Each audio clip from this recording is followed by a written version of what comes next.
Já parou para pensar que hoje você está vivendo coisas que ontem você não acreditava ser possível? Quem disse que seria fácil?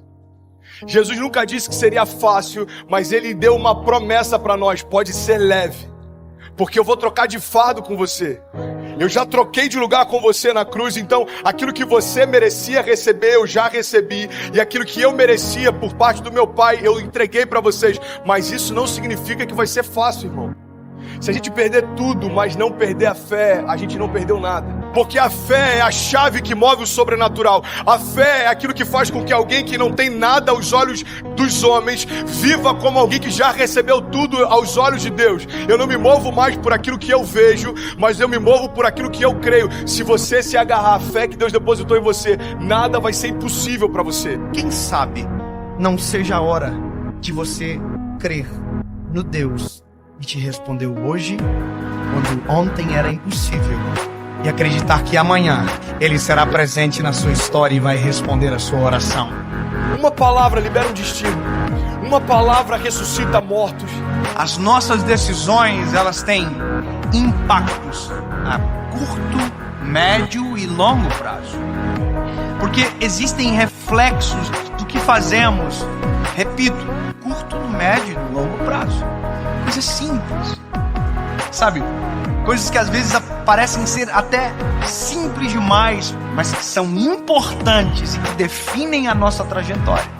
A razão número 1 pela qual as pessoas não conseguem o que querem é não saberem o que querem.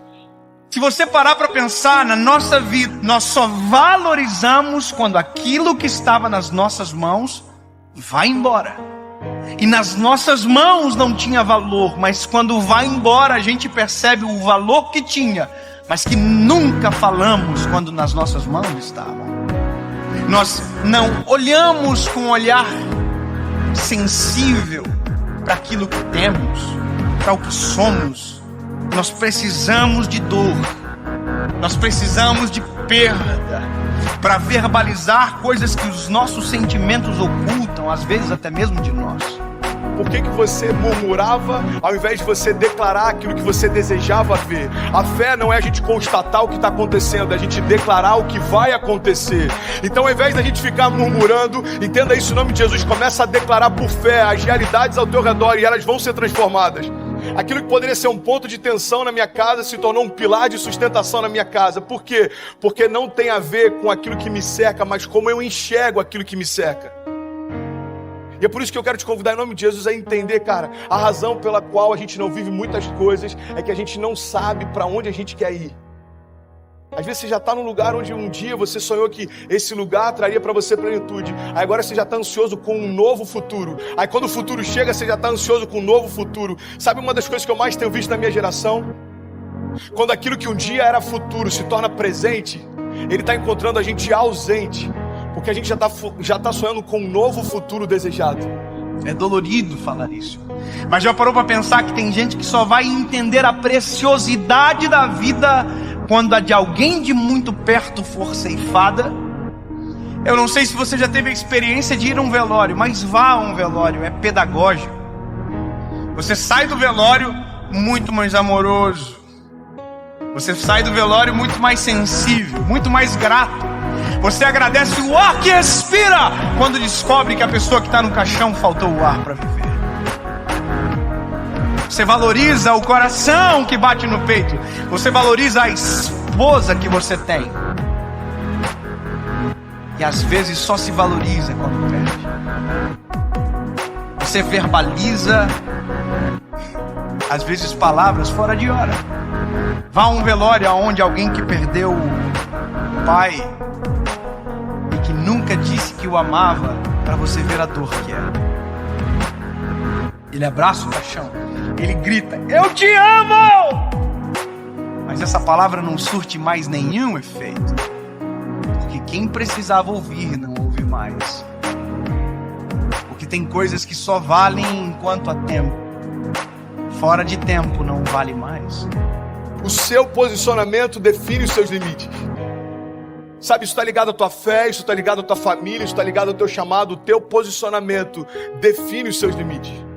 Tem milagres que você está esperando que aconteçam, mas você não deu os primeiros passos de fé para que eles se realizem.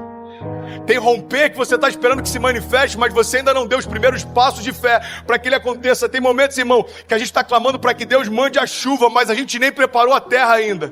E Deus está falando: ei, se eu mandar a chuva do jeito que os campos estão, eu vou destruir a tua plantação, eu não vou te abençoar com isso.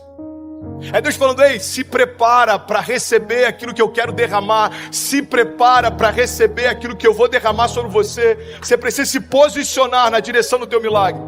Nós não podemos deixar a nossa vida chegar a um momento aonde as esperanças não existem mais, porque aquilo que era para ter sido um tempo, perdeu-se o tempo. Perder para valorizar. Nós não precisamos disso. Nós não precisamos, deixar ir embora para perceber a importância que tinha quando estava perto.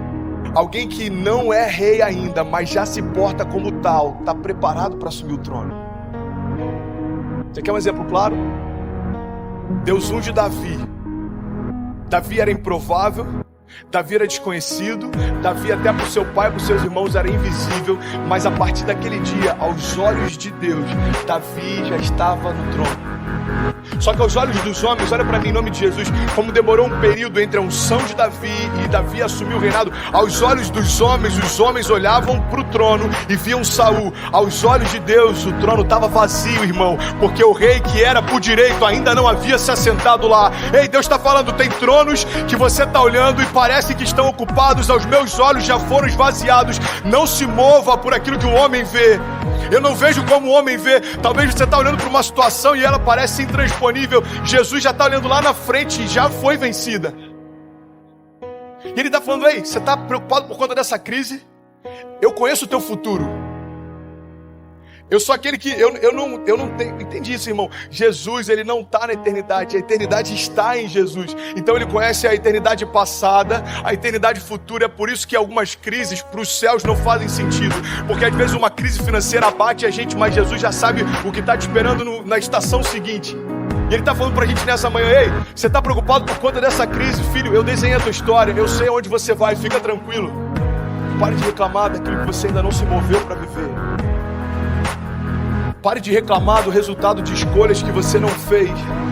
Para você viver a vida que você deseja, você precisa abrir mão da vida que você leva. 2 Crônicas 7,14 diz: se o meu povo, que se chama pelo meu nome, se humilhar e orar e buscar a minha face e se afastar dos seus maus caminhos, dos céus eu ouvirei, perdoarei os seus pecados e eu sararei a sua terra. Existe uma condicional. Deus está dizendo: olha, se o meu povo, que se chama pelo meu nome, se humilhar e clamar e se arrepender, o que ele está dizendo é o seguinte: se você der os passos de fé, os céus vão reagir àquilo que você está se movendo. Evangelho não tem a ver com conforto. Evangelho tem a ver com propósito. E é por isso que muitas vezes a conta não fecha. Irmão, quem disse que seria fácil? Eu quero te encorajar a você se posicionar na direção do seu destino, na direção do destino que Deus prometeu para você. Nada menos do que isso vai ser aceitável.